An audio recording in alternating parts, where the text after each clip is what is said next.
Assalamualaikum warahmatullahi wabarakatuh. Pada hari ini kita kembali mau mengabarkan informasi update terkait Ibu Kota Nusantara.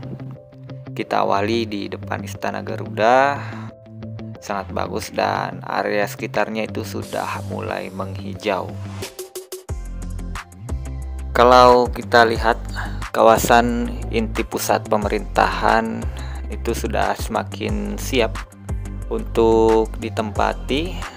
Besar kemungkinan di masa transisi pemerintahan Pak Prabowo, beliau akan pindah berkantor di Ibu Kota Nusantara beserta dengan jajaran yang nyata dari ASN, kemungkinan ya.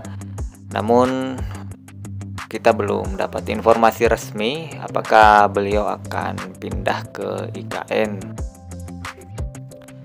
Dihimpun dari Ketua Tim Satgas Pelaksanaan Pembangunan IKN, Danis Hidayat Sumadilaga, menuturkan untuk pekerjaan batch pertama sudah mencapai 93,35% dan bahkan ada yang sudah selesai ya untuk bangunan di Ibu Kota Nusantara ini.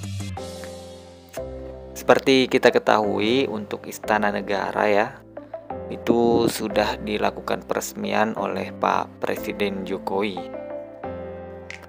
Jadi untuk pembangunan di IKN itu sudah dipastikan terus berjalan.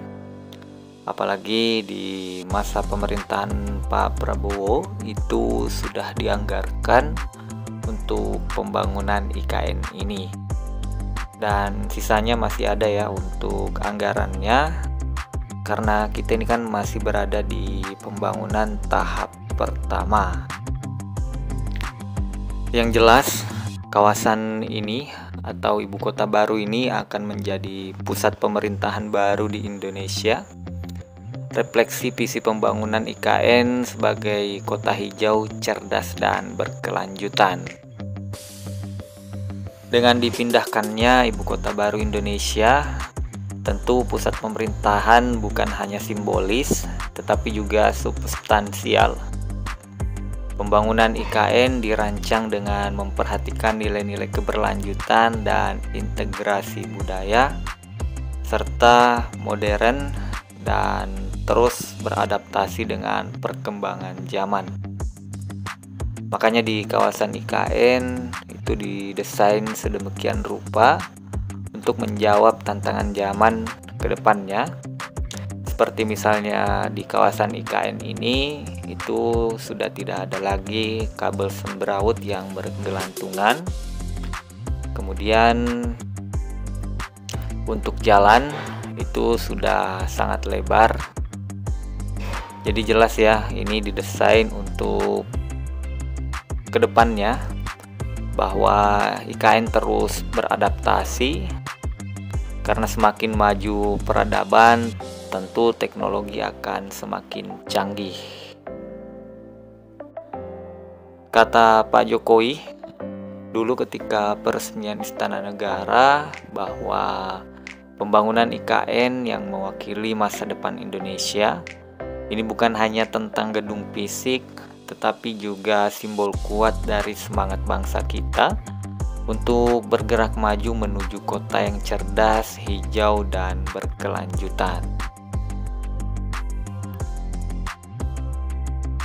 Yang pasti di IKN ini banyak melakukan terobosan-terobosan baru yang sifatnya menghadapi tantangan zaman atau perkembangan zaman. Jadi semoga ke depan ya pembangunan IKN terus lancar dan pembangunannya itu terus berjalan, tidak ada yang mandek. Karena di masa pemerintahan Pak Jokowi sekitar 2 tahunan lebih pembangunan IKN ini berjalan dengan lancar, dan minggu-minggu ini Presiden Jokowi akan selesai masa kepemimpinan beliau selama 10 tahun dan akan ditransisikan ke Pak Prabowo. Jadi infonya itu tanggal 20 ya akan dilakukan pelantikan presiden terpilih Pak Prabowo. Untuk tempat belum ada info, mungkin masih tetap di Jakarta karena status IKN sekarang itu belum resmi sebagai ibu kota baru Indonesia.